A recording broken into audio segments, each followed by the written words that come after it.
Sir एक film आई थी robot, उसके बाद एक दूसरी फ़िल्म आती है रोबोट 2.0।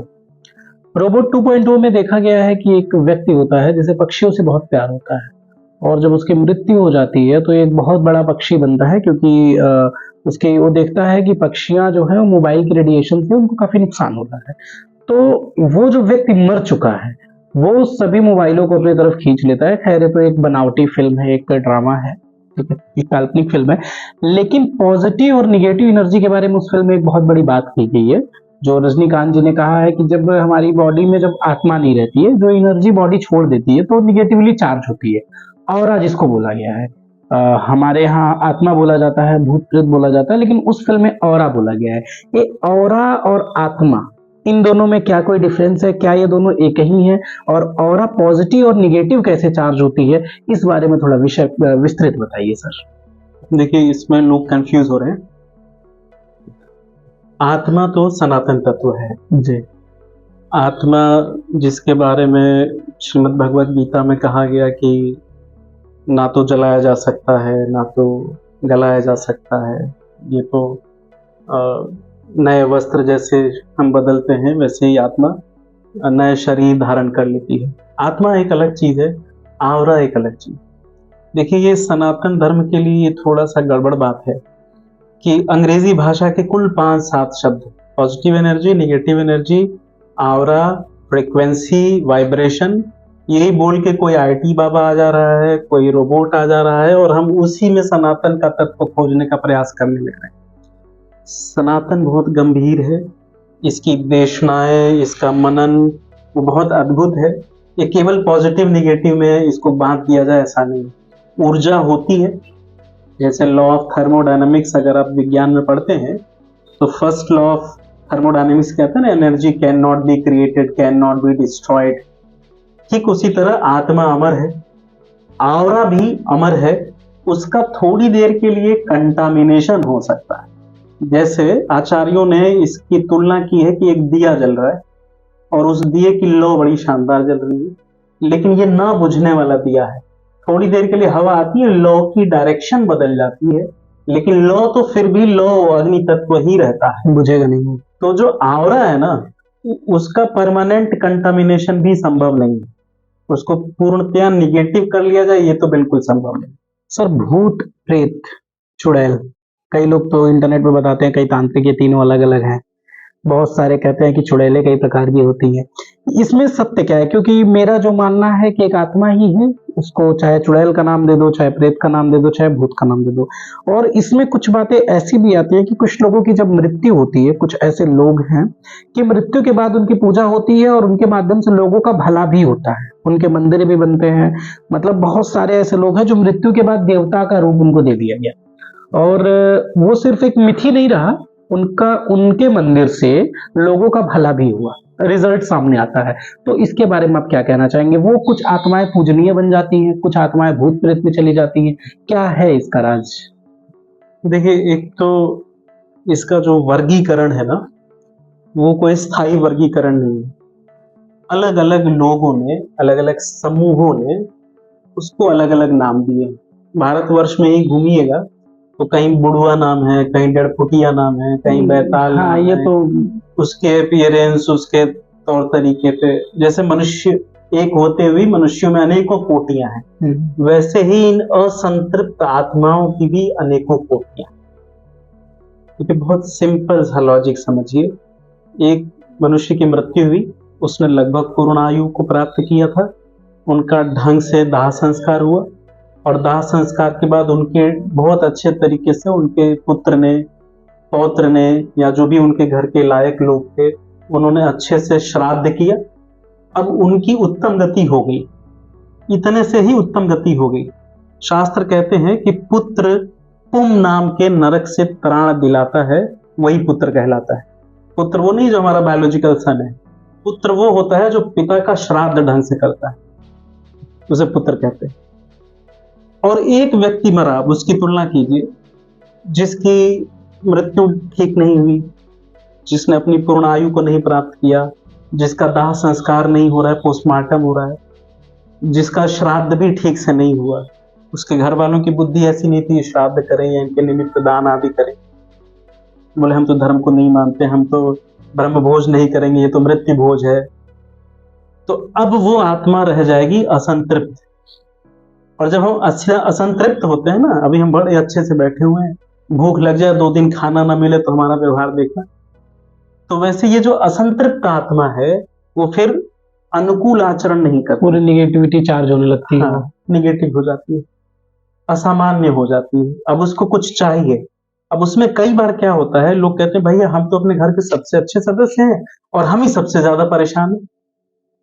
क्यों? क्योंकि वो जो असंतृप्त आत्मा है वो आपसे ही एक्सपेक्ट कर रही है, क्योंकि आप अपने उस कुल के सबसे अच्छे सदस्य। इसी को पितृदोष कहा जाता है। क्या बात है। वो उससे नहीं एक्सपेक्ट कर रही जो किसी लायक ही नहीं है। बोले वो तो बड़े मजे में मतलब दारू भी नहीं पीता है। है, हम तो भैया वेजिटेरियन है, भगवान का नाम परेशान भी लेते हैं। करे तो भी कोई फर्क नहीं पड़ता, रिस्पॉन्सिबल तो नहीं है। इस चीज को समझना बहुत आवश्यक है कि मृत्यु के बाद की जो क्रियाएं हैं इसका कोई झूठा विरोध ना करे।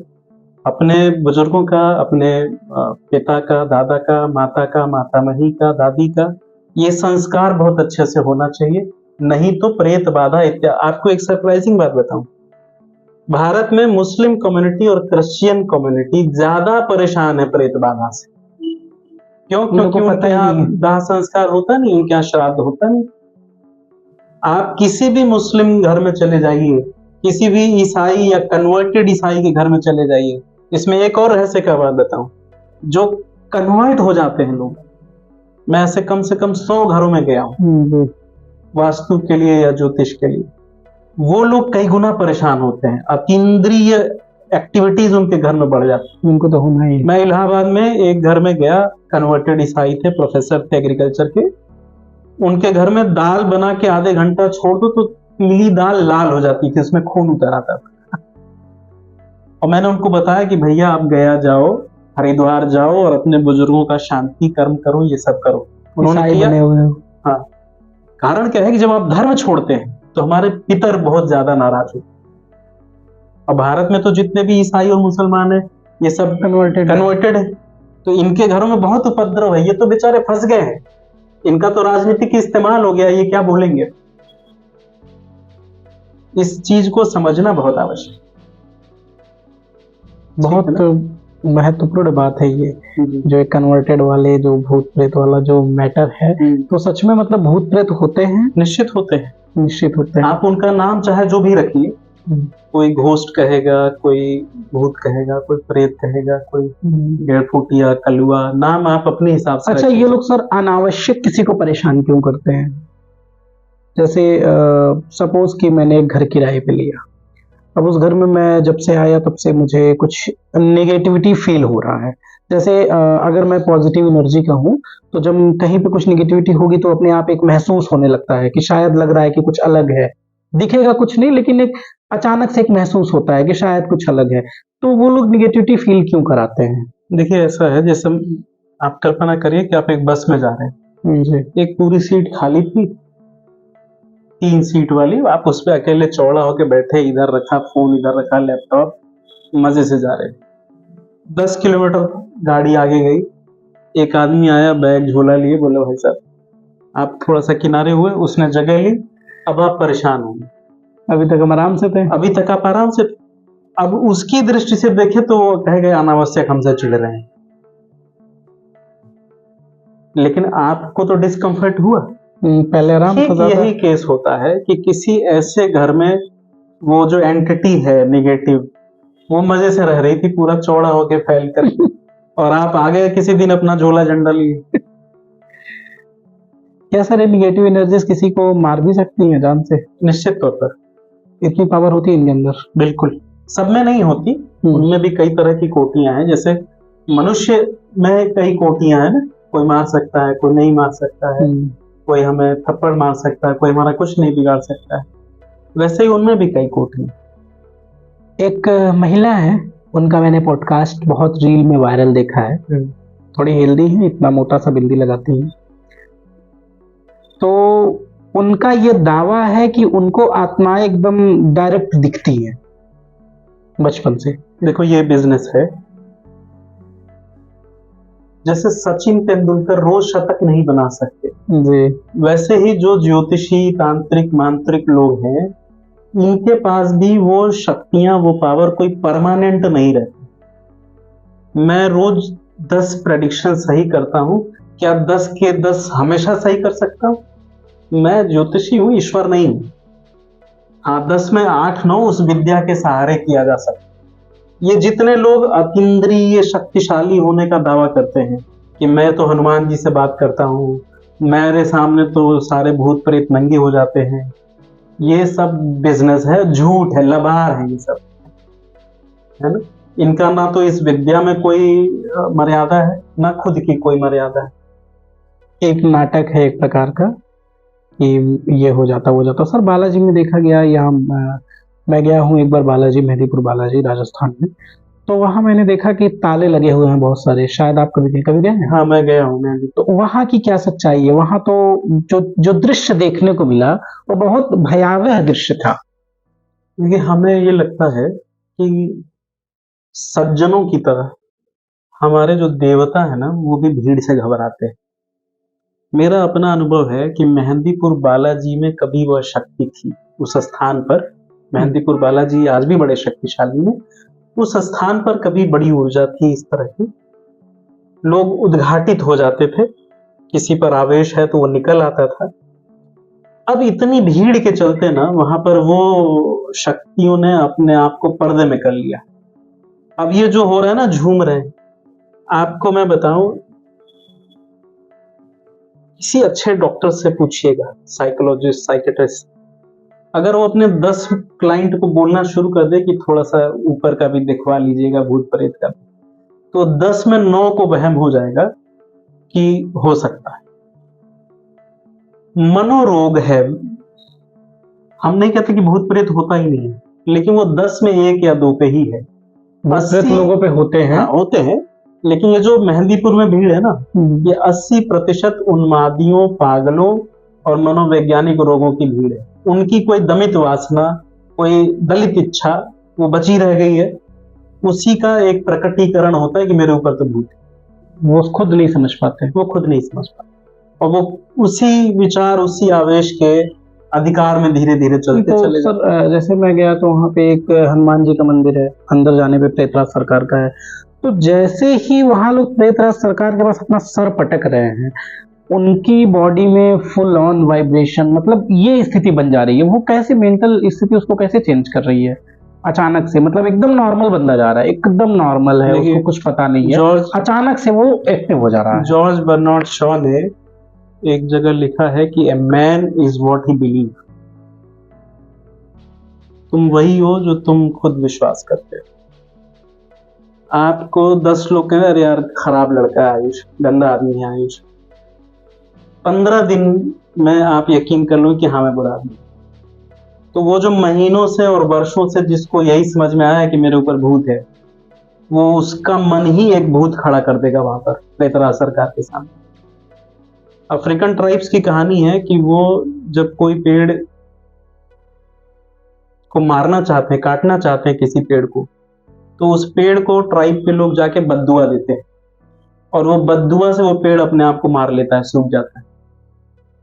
ह्यूमन माइंड और इसका मैनिफेस्टेशन वो गजब सरप्राइजिंग चीज है, ये अनंत है इसकी क्षमताएं, कुछ भी कर सकता है। रामकृष्ण परमहंस के गुरु थे तोतापुरी महाराज। तो रामकृष्ण परमहंस, आप सोच सकते हैं आध्यात्म की दुनिया में उनसे बड़ा नाम विगत समय में हुआ ही नहीं। तो रामकृष्ण परमहंस को काली सिद्ध हो गई थी और काली को पकड़े हुए, तो तोतापुरी आए, बोले यार तुम तो काली पर ही अटक गए, काली को छोड़ो। बोले काली को कैसे छोड़ देंगे, वो तो उससे मैं बात करता हूँ, मेरे सामने रहती, मुझे खाना खिलाती है, मेरी हेल्प करती है, मेरी बात सुनती है। मेंटल स्थिति ऐसा हो गया था। तो बोले कि तुम जब अब की बार काली आए तो तुम एक तलवार से काली का गला काट देना। आप सोचो कि कोई गुरु अपने शिष्य को ऐसा कैसे बोल सकता है, लेकिन वो तोतापुरी महाराज थे, विलक्षण आध्यात्मिक प्रतिभा। रामकृष्ण परमहंस ने कहा कि मैं तलवार कहां से लाऊंगा? बोले तलवार भी वहीं से आ जाएगी जहां से काली आती है। क्या बात है। अगले दिन काली आई और तलवार भी आ गया, और तलवार से रामकृष्ण परमहंस ने काली का गला काट दिया और परम काली के रहस्य तक पहुंचे। मतलब एक जो भ्रम था जो इन्हें अध्यात्म तक पहुंचने से रोका भ्रम हुआ नहीं था, वो भी एक रियलिटी है। देखिए, मैं आपको एक चीज बोलता हूँ, लिखे गए शब्दों से कई गुना पावरफुल होते हैं बोले गए शब्द।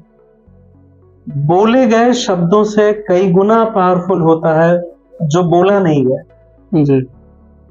कॉन्शियस से कई गुना पावरफुल होता है सबकॉन्शियस, उससे भी कई गुना पावरफुल है अनकॉन्शियस। तो ये सबकॉन्शियस लेवल की चीजें हैं, वहीं से आ जाती हैं, वहीं लुप्त हो जाती हैं। हमारे खानदान में लोग भूत भगाने के लिए प्रैक्टिस करते थे, तो वो क्या करते थे, कोई जादू मंत्र नहीं करते थे। मैक्सिमम टाइम जब बहुत सीरियस मामला होता था तो जादू मंत्र करते थे। कोई आदमी लेके आया, भैया देखिए हमारी बेटी को भूत ने पकड़ लिया है, ऐसे चैला उठाया, चैला समझते हैं, लकड़ी का फट्टा, और मारना चालू, भाग छोड़ इसको, भाग छोड़ इसको। अब वो पता नहीं है कि भूत को लग रहा है कि उसको लग रहा है, लेकिन उस फट्टे का डर से भूत भाग जाता था। ये सबकॉन्शियस का इलाज था। लोग कहते थे महाराज तो बड़े पहुंचे हुए आदमी है, भूत भगा देते हैं चैला से मार के। चैला से मार। सर क्या भूत प्रेत को गाली देने से भूत प्रेत भागते हैं? सुना है मैंने। भूत प्रेतों के बारे में बहुत सारे तरह की मिथ जुड़ी हुई है कि सुरती मांगता है, जो मर गया है वो सर मिथ से एक बहुत बड़ी बात याद आई मुझे। कहा गया है, और मतलब मेरे रिलेशन में ये चीजें लोग बताते हैं कि उनके घर पे ऐसी चीजें हुई हैं। कोई भूत था, तो एक दादाजी थे रिलेशन के ही, वो रात में अपने खेत में सोते थे, तो उनके पास जो है वो बाल उखाड़ने वाली, आपने सुना होगा सर, वो जो बाल पकड़ लो तो आके सामने नौकर बन जाता है। ये सब क्या मिथ है? मतलब देखिए, जो कहानियां हमें सुनाई जाती है ना, वो हमारे मन को संस्कारित करती है, और ये सारा जो चीजें सबकॉन्शियस से आ रही हैं, वो उसका उसी संस्कार से कुछ न कुछ लेना देना होता है। जैसे हम जब ईश्वर की मूर्ति बनाते हैं तो ईश्वर की आंखें हमारी तरह होती हैं। चाइनीज लोग जब ईश्वर की मूर्ति बनाते हैं तो उनके ईश्वर की आंखें उनकी तरह ईश्वर की होती हैं। आंखें चाइनीज लोगों की तरह होती हैं। जी। दक्षिण भारत के बच्चों को जो कहानी सुनाई जाती है भूतों के बारे में, तो उनके सपने में जब भूत आता है तो वो वही हरकतें करता है उस तरह कि से। नारियल पानी मांग रहा था है ना, जो चीज उनके यहाँ उगती है। हमारे यहाँ सुरती उगता है पूर्वांचल में, बिहार में, तो हमारे यहाँ भूत आता है तो सुरती मांगता है, सरसों का तेल लेके आता है। ये संस्कारों से ही निकलने वाली चीज है, हमारे सबकॉन्शियस लेवल में जो समय से जमा है। सर एक गांव की घटना याद आ रही है जी। ये घटना खुद मेरी मौसी के साथ हुआ है, उन्होंने बताया बचपन में। अब उसमें क्या सच हो सकता है, आपका क्या कंक्लूजन है? उनका कहना यह है कि बचपन में स्कूल से आ रही थी, तो बच्चों के साथ आ जाती थी अक्सर। तो ठंड का समय था, तो ठंड के समय में गांव में कोहरा बहुत होता है, तो कोहरा का समय था, तो हुआ क्या कि वो रास्ता भटक गई। जब वो रास्ता भटक गई तो उन्होंने देखा कि एक औरत उनको मिलती है, जो ब्लैक या व्हाइट साड़ी ऐसे कुछ था, वो मुझे याद नहीं है। एक औरत उनको मिलती है और पूछती है कहाँ जाना है तुमको, तो बताती है कि मुझे यहाँ जाना है। तो कहती है ठीक है चलो, तुम रास्ता भूल गई हो, कोहरा का समय होता है, और वो करीब बहुत छोटी रही होती है स्कूल से, क्योंकि पहले लोग पैदल आते जाते थे। तो वो औरत कहती है चलो ठीक है, मैं तुम्हें पहुंचा दूंगी। वो औरत लेके चलती जाती है घंटों तक, मतलब लेके पैदल वो औरत आगे चलती है और ये पीछे चलती है। चलते चलते चलते चलते बहुत दूर ले जाती है, जहाँ पे वो पेड़ वेड़ जैसे नहीं बांस वास के होते हैं, बरगद उरगद के, एक ऐसे जंगल के थोड़ी दूर पे रोड होता है, जैसे जहाँ आपका बालकनी है वहाँ रोड है, और ये एरिया जंगल वाला है। वहां तक लेके जाती है और कहती है कि आओ मेरे साथ। तो वो जो मौसी होती है वहां रुक जाती है, बचपन की बात है उनके, और उनको वहां पे डर का एहसास होता है। जब वो जंगल वाला इलाका देखती है तब उनको डर का एहसास होता है कि मैं कहीं गलत जगह आ गई। तो वो औरत बुलाती है कि मेरे पास आ जाओ। तो कहती है तुम तो हमको अपने घर ले जाने के लिए करती। तो बोली ये घर ही है मेरा, तुम बोली थी कि मेरे घर पहुंचा देंगे। तो बोलती है कि तुम यहाँ आ जाओ, यहाँ के बाद हम फिर तुमको अपने घर लेके चलेंगे, ठीक है। तब तक क्या होता है कि गांव में दूर दूर तक लोग कहीं ना कहीं जानने वाले होते हैं, कोई कहीं जा रहा होता, कोई कहीं जा रहा होता। तो एक नाना के जानने वाले आ जाते हैं, और जाते होते हैं वो साइकिल से, और वो पहचान जाते हैं कि उनकी बेटी है। तो उनको वहां से वो कैरी करके साइकिल से लाके घर छोड़ देते हैं। जब वो उनको लाके घर छोड़ते हैं तो मेरी मौसी की तबीयत खराब होती है, 2 दिनों तक बम्पर बुखार, सारी चीजें होती हैं, कुछ समझ में नहीं आता। और जब उनका झाड़ फूक किया जाता है तो वो ठीक हो जाती है। इस कहानी का क्या राज है? क्या सच में उनके साथ वो चुड़ैल थी औरत? हाँ बिल्कुल। या कि वो मेंटल स्टेट था? इवन अगर आप एक अलग मेंटल स्टेट क्योंकि से गुजरते हैं, एक रियलिटी है ये, मतलब उनके हिसाब से एक सच है पूरी तो तरीके ये से। सच भी हो सकता है अच्छा। ना। अब देखिए वो भूत प्रेत है क्या, एक तरह की एनर्जी है, वो छू गया। भाई मनुष्य शरीर तो इतना ज्यादा रिसेप्टिव है, इतना ज्यादा रिस्पॉन्सिव है, टेम्परेचर में डिफरेंस हो जाता है हम बीमार पड़ जाते रिस्पॉन्स हो हैं। जाता है। पूर्व हवा चल रही थी, पछुआ चलने लगी, हम बीमार पड़ जाते हैं। इस तरह की एनर्जी जिन लोगों को छू जाती है उनमें अलग अलग तरह के संकेत निकलते हैं। मैंने एक बार देखा था, एक जन को चुड़ैल आई और वो हंसने लगी, हंसे जा रही है, उनसे कुछ ही पूछो बस हंस रही है, और कोई उनको देख के हंस दिया तो अब चुड़ैल इन पे से उन पे ट्रांसफर हो जाती थी। अच्छा, है ना। मतलब ट्रांसफर अब हो जाती थी। हंसना क्या मतलब कि वो एक तरह की मेंटल स्टेट है और वो कॉन्टेजियस है। सर ये मामला समझ में नहीं आया, चुड़ैल है उनके ऊपर तो हंसी बड़ी डरावनी होगी, तो फिर अचानक नॉर्मल व्यक्ति के ऊपर कैसे ट्रांसफर हो जा रही है? हो जा रही एनर्जी है उसमें, ये जगह छोड़ के थोड़ा सा बाईं तरफ चली, वो अलग ही मजे ले रही है।